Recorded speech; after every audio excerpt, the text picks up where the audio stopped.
Hello everyone. आता हे काही लेक्चर नाही आहे. फक्त ह्या व्हिडिओमध्ये मी कोणती कोणती पुस्तकं वापरली होती याविषयी मी तुम्हाला सांगणार आहे. म्हणजे आता ग्रुप बी आणि ग्रुप सी तर मी ऑलरेडी पासच आहे आणि राज्यसेवेचा मी एक इंटरव्ह्यू पण दिला होता. त्यामुळे मला असं वाटतं की मी जे पुस्तकं वापरले तर ते सांगणं गरजेचं आहे. तर त्यासाठीच हा व्हिडिओ आहे.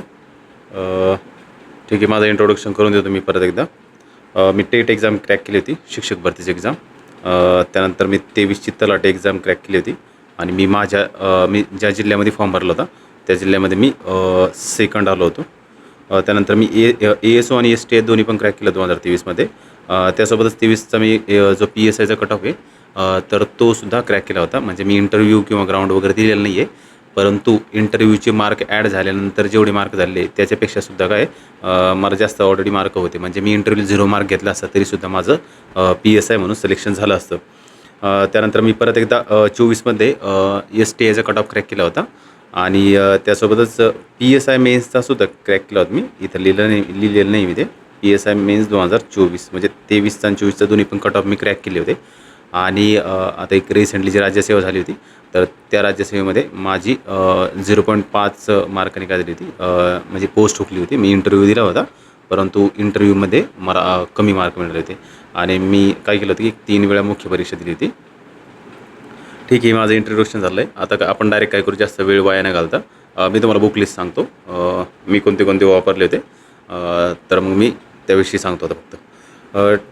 ठीक आहे, सगळ्यात पहिले काय तर तुम्हाला 21,000 हे पुस्तक घेणं आहे. म्हणजे आता हा जो व्हिडिओ आहे तर हा व्हिडिओ काय करू आपण एक सोडली ग्रुप बी आणि ग्रुप सीच्या विद्यार्थ्यांसाठी डेडिकेट केलेला आहे. म्हणजे राज्यसेवेसाठी सुद्धा आहे हा व्हिडिओ, म्हणजे प्रिलिमसाठी आहे फक्त, प्रीसाठी. परंतु काय करू, राज्यसेवेसाठी काही वेगळे पुस्तकंसुद्धा आहे. तर मग त्यासाठी मी एक वेगळा व्हिडिओ बनवून आपण काय करू आता ह्यावेळेस फक्त ग्रुप बी आणि ग्रुप सीसाठीच आपण कनेक्टेड राहू फक्त. ठीक आहे. सगळ्यात इम्पॉर्टंट म्हणजे काय की तुम्हाला PYQ सोडवावं लागतात. PYQसाठी काय मी हे पुस्तक वापरलं होतं 21,000. मार्केटमध्ये 1-2-3 पुस्तकं पण आहे. जर तुमच्याकडे ते पुस्तकं असेल तर तुम्ही स्विच नका करू त्या पुस्तकांना, तेच पुस्तक वापरा. जर नसेल आणि एकदम नवीन असाल तुम्ही तर हे 21,000 पुस्तक एकदम चांगलं आहे. आता याच्यामध्ये म्हणाले 21,000 आहे, परंतु 21,000 प्रश्न उत्तरे असं काही नाही त्याच्यामध्ये, थोडे कमीच आहे. परंतु काय करायचं की आपल्याला PYQ किती इम्पॉर्टंट आहे हे तुम्ही ज्यावेळेस एक्झाम हॉलमध्ये जासाल ना तर त्यावेळेस कळेल. म्हणजे आपल्याला एवढं तर कळतं की हा PYQ आला आहे आणि परंतु त्याचा आन्सर येत नाही काही नाही. म्हणजे आपण PYQकडे काय करतो, दुर्लक्ष केलेलं आहे असं त्याचा अर्थ होतो. मग आता PYQसाठी काय करायचं, आपल्याला 21,000 घ्यायचं आहे हे पुस्तक.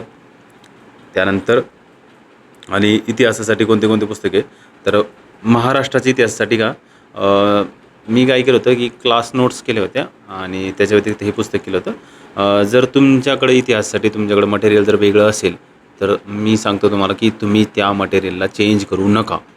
फक्त काय करायचं की त्या मटेरियलमध्ये PYQ ॲडिशन करायचे, PYQ ॲड करायचे. सध्या जे वापरतात त्याच्यामध्ये काही चेंजेस करायचे नाही, काही नाही. आणि जर एखादे वापरतच नाही की नाही या विषयासाठी काहीच, तर त्यांनी महाराष्ट्राच्या इतिहासासाठी हे आपा आदनुरी यांचे काय करायचे क्लास नोट्स आहे त्या तुम्ही करायला पाहिजे. त्याच्यामध्ये काय आहे की PYQ ऑलरेडी इन्क्लूड केलेले आहे या नोट्समध्ये. त्यामुळे काय होतं की PYQवर तुमची चांगली कमांड येऊन जाते.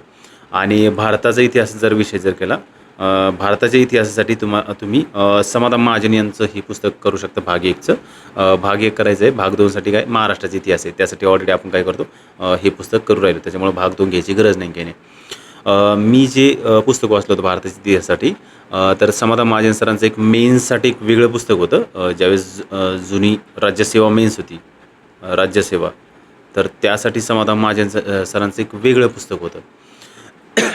पण आता ते कसं आता ते पुस्तक सध्या मार्केटमध्ये नाही आहे. म्हणजे असू शकतं जुन्या अँगलने किंवा जुन्या एडिशन्स असू शकते मार्केटमध्ये, परंतु असं काही नवीन एडिशन त्याची नव्हती. त्याच्याऐवजी काय केलं होतं समाधान महाजन सरांनी भाग 1 आणि भाग 2 असे 2 वेगवेगळे भाग तयार केले. आता ते पुस्तक मार्केटमध्ये का बरं नाही आहे, कारण की आता राज्यसेवेचा सिलॅबस चेंज झालेला आहे, म्हणून सरांनी काय केलं आहे की त्यांचं पुस्तकाचं स्वरूप पण चेंज झालं आहे. परंतु डाटा काही असं काही चेंज झालेलं नाही त्याच्यामध्ये.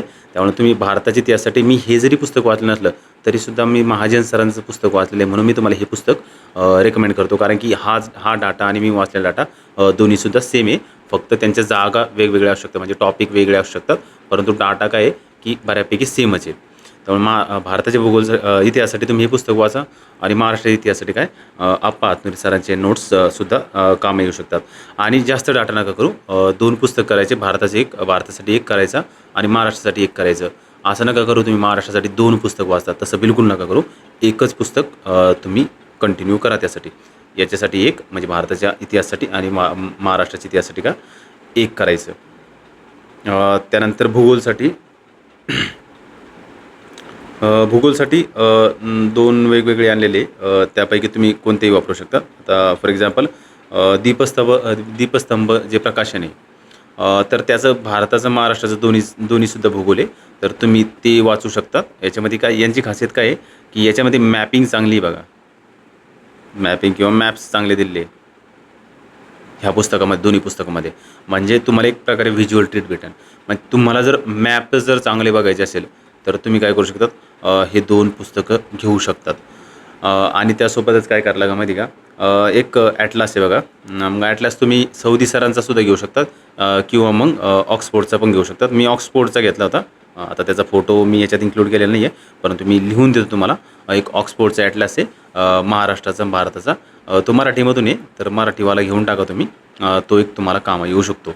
आणि त्यासोबतच आता हे झालं, याच्यामध्ये मॅप्स वगैरे चांगले आहे दोन्ही पुस्तकामध्ये. म्हणजे तुम्हाला काय की व्हिज्युअलायझेशनसाठी हे पुस्तक चांगले आहे. परंतु एखाद्याला असं जर वाटलं की नाही सर मला ते पुस्तक नाही करायचे, तर मी हे 2 पुस्तकं मॅप करू शकतो असं जर वाटलं, तर हे 2 पुस्तक कोणते आप्पा हातनुरे सरांचे क्लास नोट्स आहे बघा, भारताचा आणि महाराष्ट्राचा भूगोल. हे दोन्हीसुद्धा चांगले आहे. म्हणजे काय केलं आहे की मी ॲक्च्युली वरचे दोन्ही आणि खालचे दोन्ही, म्हणजे हे भारताचा भूगोल आप्पा हातनुरे सरांचा आणि भारताचा भूगोल दीपस्तंभ पब्लिकेशनचा, हे दोन्ही काय केले मी कंबाईन केले होते आणि त्याच्या नोट्स बनवले होत्या. तसंच महाराष्ट्राच्या भूगोलसाठी सुद्धा काय केलं की मी वरचे जे पुस्तक होते ते आणि हे आप्पा हातनुरे सरांचं पुस्तक, ह्या दोन्ही कंबाईन करून नोट्स काढल्या तुम्ही माझ्याच.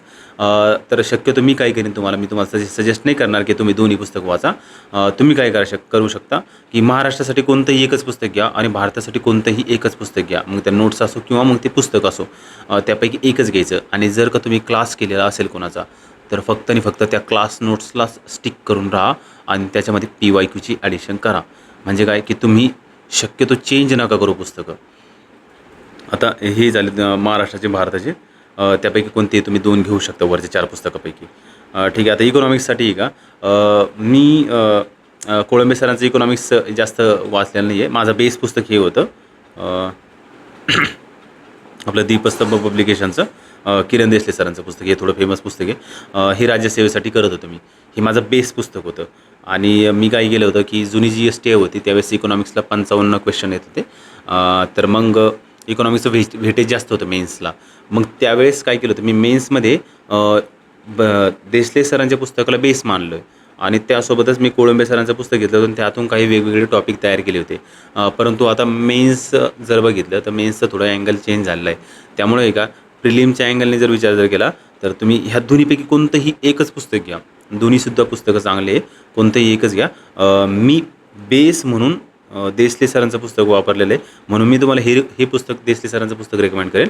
अदरवाईज कोळंबे सरांचं पुस्तकसुद्धा काय एकदम जबरदस्त आहे. जर तुम्ही ती वाचत असाल तर तुम्ही त्या पुस्तकाला स्टिक करा. म्हणजे एकच पुस्तक तुम्ही परत परत वाचणं गरजेचं आहे. तुमचं रिव्हिजन तेवढं व्हायला पाहिजे. दोन्ही पुस्तकं घेऊ नका. त्यानंतर विज्ञानसाठी भस्के सरांचं एवढं एक पुस्तक मी वाचलं होतं. मार्केटमध्ये 2-4 पुस्तकं आहे. तुम्हाला जर ते आवडत असेल तुम्ही घेऊ शकता. अदरवाईज हे मी रेकमेंड करेल. मी हे पुस्तक वाचलं होतं आणि याच्यामधून काय होतं की बऱ्यापैकी क्वेश्चन्स टॅकल होऊन जातात. त्यानंतर आता चालू घडामोडीसाठी जर बघितलं तर 2 गोष्टी आहे. ज्यावेळेस राज्यसेवेचे मुलं जे होते ना जुने, तर मग सध्यासुद्धा राज्यसेवेची मुलं हे परिक्रमा वाचू शकतात, कारण की याच्यामध्ये थोडं डिटेल माहिती असते. परंतु फक्त आणि फक्त जर कंबाईनचं जर क्राऊड असेल तर मग मी त्यांना सजेस्ट करेल की आपलं हे सिम्प्लिफाईड जे पब्लिकेशन आहे तर याचे पुस्तक करायचे. म्हणजे सध्या इयरबुक आलं आहे त्यांचं 2026चं.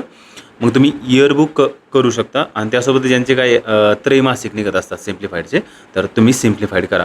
याच्यामध्ये काय होतं की तुमचा डाटा जास्त नाही आहे, तुम्हाला वाचन जास्त करायची गरज पडणार नाही आहे.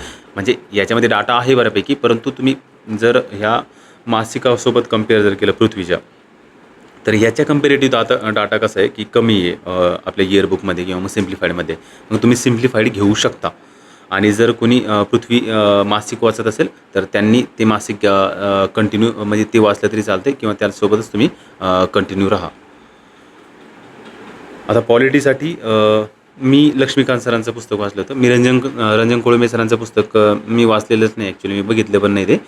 परंतु ते पुस्तकसुद्धा चांगलं आहे. म्हणजे मी असं एक ऐकून माझे मित्र वाचत होते आणि त्यांचा पॉलिटीमधला स्कोर पण खूप चांगला आहे. मग तुम्ही जर कोळंबे सरांचं पुस्तक वाचत असेल तर तुम्ही त्याला कंटिन्यू करू शकता. आणि जर नसेल वाचत तर मग मी तुम्हाला हे लक्ष्मीकांत सरांचं पुस्तक सजेस्ट करेल. आणि त्याची तुम्ही काय करू शकता की एक नवीन एडिशन जर आली असेल, आता 8वीचं एडिशन वाटतं मला वाटतं लेटेस्ट, जर मार्केटमध्ये 9वी आली असेल तर तुम्ही तीसुद्धा बघू शकतात. प्रत्येक पुस्तकाच्या तुम्ही न्यू एडिशन घेणे गरजेचं आहे. माझ्याकडे काय होतं की इंटरनेटवरून मी फोटो डाउनलोड केले, तर मग इंटरनेटवर बऱ्याच वेळेस काय होतं की न्यू एडिशन नसतात. जर नवीन एडिशन असेल तर तुम्ही आवर्जून नवीन एडिशनच घ्यायची. पॉलिटीसाठी लक्ष्मीकांत सरांचं पुस्तक वाचू शकतात, कारण की त्याच्यातून जसेच तसे वाक्य विचारले जातात. मग ते कंबाईन असो, ग्रुप बी, ग्रुप सी किंवा राज्यसेवा किंवा UPSC, तर सगळ्यासाठी हे पुस्तक हेच एवढंच पुस्तक जरी वाचलं तरीसुद्धा तुम्ही म्हणजे सफिशियंट डाटा तुम्हाला भेटून जाईल त्याच्यामधून. आणि आयोग त्या पुस्तकाला प्रमाण मानते, म्हणजे ते पुस्तक किती इम्पॉर्टंट तुम्हाला ते कळूनच आहे. आता गणित आणि बुद्धिमत्तेसाठी जर विचार जर केला तर मग रिझनिंगसाठी आणि मॅथमॅटिक्ससाठी दोन्हीसाठी सचिन ढवळे सरांचं पुस्तक हे एक चांगलं पुस्तक आहे. याच्यामधून काय करायचं, हे पुस्तक करायचं आणि यांचे फ्री लेक्चर्स आहे बघा यूट्यूबवर, फ्री लेक्चर्स ढवळे सरांचे. मला ढवळे सरांचे काही गोष्टी चांगल्या गावर वाटतात की यांचे फ्री लेक्चर्स खूप असतात यूट्यूबवर. म्हणजे तुम्ही बाकीच्या क्लाससोबत जर कम्पेअर जर केलं तर यांचे जे मॅरेथॉन्स असतात ना फ्री असतात एकदम. म्हणजे असं नाही की तुमच्याकडून 500-600 रुपये घेते आणि त्याच्यानंतर ते बॅच विकतील मॅरेथॉनची, तसं नाही करणार. त्यांचे फ्री लेक्चर्स असतात आणि बेसिकपासून घेतात सर. मी सरांचे काही लेक्चर केले, मी कंप्लीट लेक्चर केलेलं नाही आहे, परंतु मी सरांचे पुस्तक यूज केलेले आहे आणि मला ते पुस्तक चांगले वाटलेले, म्हणून मी ते तुम्हाला रेकमेंड करतो. आणि मी सरांचे लेक्चर एवढे नाही केलेले, यूट्यूबवरून काही लेक्चर केले माझे टफ वाटत होते. आणि मी आधी पोलीस भरतीची तयारी करत होतो. मग पोलीस भरतीवरून मी नंतर एक MPSCकडे शिफ्ट झालो, कारण की मग नंतर मला कळलं की माझ्याकडून काही फिजिकल होणार नाही पोलीस भरतीचं, म्हणून मी शिफ्ट झालो होतो. पण पोलीस भरतीचा फायदा असा झाला की माझं मॅथ रीजनिंग चांगलं झालं होतं तेव्हाच, म्हणून मी कोणाचे क्लास केलेले नाही, काही नाही. पण मी सजेस्ट करेन की तुम्ही क्लास करा, कारण की हा विषय खूप काय म्हणतात त्याला की मार्क देणारा विषय आणि याच्यामध्ये ॲक्युरेसी खूप असते. म्हणजे 20 पैकी तुम्ही 18+ मार्क घेऊ शकतात. बस की तुम्ही ढवळे सरांचे पुस्तकं वाचायचे आणि त्यांचा क्लास जर तुम्ही घेत असेल तर ठीकच आहे. नाहीतर जर तुम्ही यूट्यूबवरून कम्फर्टेबल असाल तर यूट्यूबवरून सुद्धा तुम्ही ते करू शकता. आता पुस्तकं झाले, परंतु पुस्तकं घेतले म्हणजे आपलं सगळं रिव्हिजन किंवा मग आपल्याला सगळं येतं असं काही नसतं. आता तुम्हाला काही स्टेप्स फॉलो करावं लागणार आहे. काय करावं लागेल, ही पुस्तकं जी आहेत हे तर घ्यायचेच तुम्हाला, बरं का, मी जे सांगितले तुम्हाला ते. परंतु जर तुम्ही एखादा क्लास करत असाल, मग तो कोणताही विषयाचा असू शकतो. म्हणजे तुम्ही जर हिस्ट्रीचा क्लास करत असाल आणि त्या क्लासवाल्यांनी तुम्हाला नोट्स प्रोव्हाइड केलेल्या आहे, तर तुम्ही हिस्ट्रीचे मी जे सांगितले ते पुस्तकं घेऊ नका. त्यावेळेस फक्त आणि फक्त तुम्ही क्लास नोट्सच करायच्या. बघा, तुम्ही कोणतंही मार्केटमधून रँडम पुस्तक उचललं आणि त्या रँडम पुस्तकामधून आयोगाला काय अपेक्षित आहे हे तुम्हाला जर कळलं तरीसुद्धा तुम्ही पास होऊ शकतात. म्हणजे असं नाही आहे की तुम्ही फक्त मी जे सांगितले पुस्तकं तेच पुस्तक घ्यावं असं काही नाही. तुम्ही काहीही वाचून तुम्ही पास होऊ शकतात. फक्त कसं की ते सिलेबसला स्टिक करून राहिलं पाहिजे आणि त्याच्यामध्ये PYQ असलेले पाहिजे. एवढ्या 2-3 गोष्टी जर फॉलो केल्या तर कोणतंही मार्केटमधलं पुस्तक चांगलं आहे. त्यामुळे जर तुम्ही क्लास नोट्स करत असाल, पॉलिटी असो, जिओग्राफी असो, हिस्ट्री असो, इकॉनॉमिक्स असो, तर तुम्ही त्या क्लास नोट्सलाच फॉलो करा. नवीन पुस्तक घेऊ नका. परंतु जर तुम्ही क्लास नसेल करत आणि तुम्हाला फक्त पुस्तक वाचायचं असेल तर मग तुम्ही हे पुस्तकं जे सांगितले ते घेऊ शकतात. मग आता अटी काय असेल, जर तुम्हाला एखादा विषय जर टफ जात असेल तर तुम्ही त्या विषयाचा क्लास करायचा. आता हिस्ट्रीसाठी शक्यतो क्लास करत नाही मुलं, कारण की तो एवढा टफ जात नाही काही नाही. हिस्ट्री म्हणा किंवा जिओग्राफी म्हणा यांच्यासाठी क्लास लावला जात नाही काही नाही. परंतु पॉलिटी काय होतं की तुम्हाला लवकरात लवकर समजलं पाहिजे. अदरवाईज नाही तर मग तुम्ही पुस्तक वाचताना प्रत्येक वेळेस तुम्हाला नवीन काहीतरी मुद्दा दिसत असतो पॉलिटीमध्ये. म्हणून मी सजेस्ट करेन तुम्हाला पॉलिटीसाठी, इकॉनॉमिक्ससाठी, मॅथ रिजनिंगसाठी, सायन्ससाठी तुम्ही क्लास करा. करंट अफेअर्स हिस्ट्री किंवा जिओग्राफीसाठी क्लास करायची गरज नाही आहे. त्याला व्यर्थ तुम्ही पैसे घालू नका. यूट्यूबवर काही फ्री लेक्चर्स असतात ते तुम्ही करू शकतात.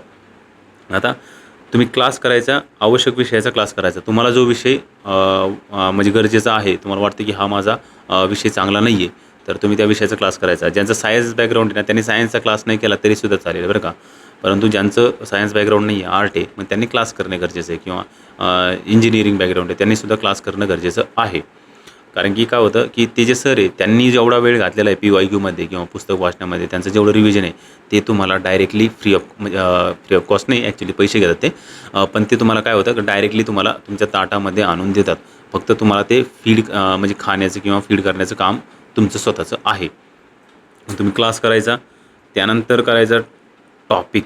क्लासमध्ये जो टॉपिक झाला तो टॉपिक तुम्ही लायब्ररीमध्ये यायचं, त्याच्यानंतर तो टॉपिक वाचायचा, क्लास करायचा, क्लासमधला टॉपिक सेम टॉपिक मध्ये येऊन वाचायचा. त्यानंतर त्याचे PYQ बघायचे. आपला क्रम कसा पाहिजे, क्लास करायचा, टॉपिक करायचे, त्यावरचे PYQ करायचे, त्याच्यानंतर परत टॉपिक वाचायचा, क्लास करायचा, टॉपिक करायचे, PYQ वाचायचे, परत टॉपिक करायचा. आणि अशी ही जी स्टेप आहे तुमची, ही 2 ते 3 वेळा फॉलो करायची. क्लास तर 2-3 वेळेस होणार नाही, कारण हे खालचे 2-3 वेळेस होते. क्लास तर आपल्याला एकदाच करायचा आहे. मग टॉपिक, PYQ, परत टॉपिक, असं 2-3 वेळेस करायचं. मग काय होईल की तो जो टॉपिक आहे तुम्हाला तो टॉपिक फॅमिलिअर होईल आणि त्या टॉपिकमधून आयोगाला काय अपेक्षित आहे हे तुम्हाला PYQमधून कळेल. आता एवढ्या 2-3 जर तुम्ही वेळा जर रीडिंग जर मारली, म्हणजे तुम्ही तो टॉपिक वाचला, PYQ केले, परत टॉपिक वाचला, आणि ही जी सायकल आहे ही जर तुम्ही 3 वेळा जर कंप्लीट जर केली, तर त्यानंतर तुम्ही स्वतःच्या नोट्स काढायच्या. आणि नोट्स काढायच्याच, कारण की जोपर्यंत तुम्ही स्वतःच्या हाताने नोट्स काढत नाही तोपर्यंत तुम्हाला तुझं काही टॉपिक आहे तो टॉपिक फॅमिलीवर होणार नाही. नोट्स मी तुम्हाला सजेस्ट करीन काढायच्याच, कारण की माझा पवित्रा कसा असतो की मी शक्यतो नोट्स काढण्यावर भर देतो. काही विषयांचे तुम्ही नोट्स नाही काढल्या तरी चालते, परंतु जे की स्कोरिंग विषय असतील त्या विषयांचे नोट्स तुम्ही नक्की काढा. काय होतं की ज्यावेळेस पेपर जवळ येतात ना, तर मग आपलं ते पुस्तक वाचणं होत नाही काही नाही, परंतु नोट्स आपण वाचू शकतो. म्हणजे जवळ आल्यानंतर जे पोरांना प्रॉब्लेम येतात ना वेगवेगळे, की सर आता रिव्हिजनच व्हायना, कसं रिव्हिजन करावं, लई मोठं वाचायचं राहिलं, तर ते लई मोठं वाचायचं राहिलं आहे तुमचं, तर ज्यावेळेस तुम्ही नोट्स काढता ना, तर नोट्स काढताना तुमचा तो प्रश्नच पडत नाही काही. म्हणून नोट्स काढायच्या. आणि नोट्स काढले का त्यानंतर घ्यायचे टेस्ट सोडायची. टेस्ट सिरीज कंपल्सरी करायची. मी तुम्हाला ही जी स्टेप सांगितली ना, ह्या प्रत्येक स्टेपमधून तुम्ही जायचं म्हणजे जायचंच. जर तुम्ही जात नसेल तर मग आपण रिझल्टपासून खूप दूर जात आहोत. फक्त आणि फक्त लायब्ररीमध्ये जाऊन 10-12 घंटे अभ्यास केला याचा अर्थ असा नाही की आपण खूप अभ्यास केला आहे. तुम्ही 8 घंटे जर अभ्यास जर केला, परंतु ह्या स्टेप जर फॉलो जर केल्या, तर तुम्ही रिझल्टचे एकदम जवळ जासाल. मग नोट्स काढल्यानंतर टेस्ट सिरीज सोडायची. टेस्ट सिरीज सोडली का त्याचं विश्लेषण वगैरे बघून घ्यायचं तुम्ही. मग आता तुम्ही टेस्ट सिरीजपर्यंत आले, मग त्यानंतरची प्रोसेस काय असेल तुमची, त्यानंतर तुम्ही त्या टॉपिकचं रिव्हिजन मारायचं. रिव्हिजन मारलं का परत PYQकडे जायचं, PYQ करायचे, परत टेस्ट सोडायची, परत रिव्हिजन मारायचं. आणि हे तुमचं कंप्लीट झालं की एकदा, त्यानंतर तुम्हाला फक्त आणि फक्त एवढ्याच गोष्टीसोबत स्टिक करायचं आहे. Revision, PYQ, test, revision, PYQ, test. याच्या पलीकडे काहीच करायचं नाही काही नाही. म्हणजे हे तुमचं काय म्हणतात त्याला, हे सगळ्यात बोरिंग काम आहे लास्टचं, परंतु ते आपल्याला करणं आहे, कारण की ते गरजेचं आहे. त्याच्याशिवाय आपला काही पेपर शक्यतो निघणार नाही काही नाही. मी तर खूप पेपर सोडले. इव्हन राज्यसेवेचे ज्यावेळेस 2021ची असं प्रिलिम्स कदाचित, तर त्यावेळेस मी 125 पेपर सोडले. ते 125 प्लस असतील, मायनस तर नाही एवढं मला माहिती. 125 पेपर सोडले ते फक्त आणि फक्त तेवढ्या एका वर्षामध्ये. आणि त्यानंतर माझ्या प्रत्येक प्रिलिम्स निघलेले आहे. आणि मेन्स पण मी एक 6-7 मेन्स क्रॅक केलेले आहे ऑलरेडी. तुम्हाला मी सांगितले कोणते कोणते पोस्ट काढलेले म्हणून. तुम्ही फक्त एवढंच करायचं. मग याच्या पलीकडे करायची गरज नाही काही नाही. मला असं वाटतं की क्लासचं जे आहे ना, तर क्लासचे कोणते शिक्षक तुम्ही म्हणजे कोणत्या शिक्षकांचा तुम्ही क्लास करायला पाहिजे, हे शक्यतो काय करा, तुम्ही मित्रांना विचारा. म्हणजे काय होऊ शकतं की मी आता व्हिडिओमध्ये जर तुम्हाला जर काही सरांची जर नावं वगैरे जर सांगितले, तर मग ते प्रमोशन केल्यासारखं होऊ शकतं. आणि मार्केटमध्ये बऱ्यापैकी चांगले शिक्षक वगैरे आहे. तुम्ही फक्त काय करायचं की मित्रांना वगैरे विचारून घेऊ शकतात. फक्त काय करा, जे तुम्ही म्हणजे पुस्तक वाचतात किंवा मग ज्याचं कोणाचं पुस्तक वाचता तुम्ही, त्यांचे जर क्लास करणं होत असेल तर तुम्ही त्यांचे क्लास करू शकता. फॉर एक्झाम्पल कसं की आता भस्के सर आहे, त्यांचा तुम्ही जर सायन्स वाचत असाल तर मग मी सजेस्ट करेन की तुम्ही भस्के सरांचंच लेक्चर करा सायन्सचं. त्याने काय होईल की तुमचं पुस्तक आणि सरांनी जे काही डाटा घेतलेला आहे लेक्चरमध्ये तो एकदम सिमिलर होऊन जाईल आणि तुम्हाला ते पाठांतराला थोडं सोपं होऊन जाईल. आणि डाटा कधी पण कमीच ठेवायचा आहे आपल्याला, डाटा जास्त वाढवायचा नाही. कोणत्याही एका विषयासाठी तुम्ही 2 पुस्तकं वापरू नका, हे एवढं लक्षात ठेवा तुम्ही. ठीक आहे. आणि जर तुम्हाला जर काही प्रॉब्लेम येत असेल तर तुम्ही काय करू शकता, हा माझा मोबाईल नंबर आहे, तर मोबाईल कॉल नका करू, शक्यतो कॉल उचलणं होणार नाही माझ्याकडून, कारण की हा मोबाईल नंबरवर मी शक्यतो कॉल घेत नाही त्याने. याच्यावर तुम्ही टेलिग्रामवर मेसेज करू शकता मला, जर काही प्रॉब्लेम असेल तर. आणि आपलं एक टेलिग्राम चॅनल आहे, त्याचा आय डी बघा, रेडियंट रवी 7 आय डी आहे त्याचा. तर ते टेलिग्राम चॅनलसुद्धा तुम्ही जॉईन करा. त्याच्यामध्ये मी काही अपडेट वगैरे टाकत असतो. आणि यूट्यूब चॅनल तर ही जे व्हिडिओ ह्या यूट्यूब चॅनलवर टाकू मी, तर तुम्ही त्याला पण सबस्क्राईब करा, लाईक करा आणि शेअर करा. Thank you very much. आणि जर काही प्रॉब्लेम असेल तर तुम्ही कमेंट सेक्शनमध्ये तुमचा प्रॉब्लेम सांगू शकतात, म्हणजे क्लासविषयी किंवा कोणाचा क्लास वगैरे करायचा तर मी व्हिडिओमध्ये नाही सांगू शकतो तुम्हाला. आणि नाहीच तुम्हाला कमेंट सेक्शनमध्ये नसेल सांगायचं तर तुम्ही पर्सनल कॉन्टॅक्ट याच्यावर मेसेज करू शकता, पण टेलिग्रामवर करा, टेलिग्रामवर मेसेज करा. ठीक आहे. आणि हे चॅनल बघा माझं, हा आता टेलिग्राम आय डी माझा आणि हे चॅनल पण आहे रेडियंट रवी, हे पण सर्च करून तुम्ही सबस्क्राईब करू शकता. ठीक आहे. Thank you very much. आपण भेटू आता नेक्स्ट लेक्चरला.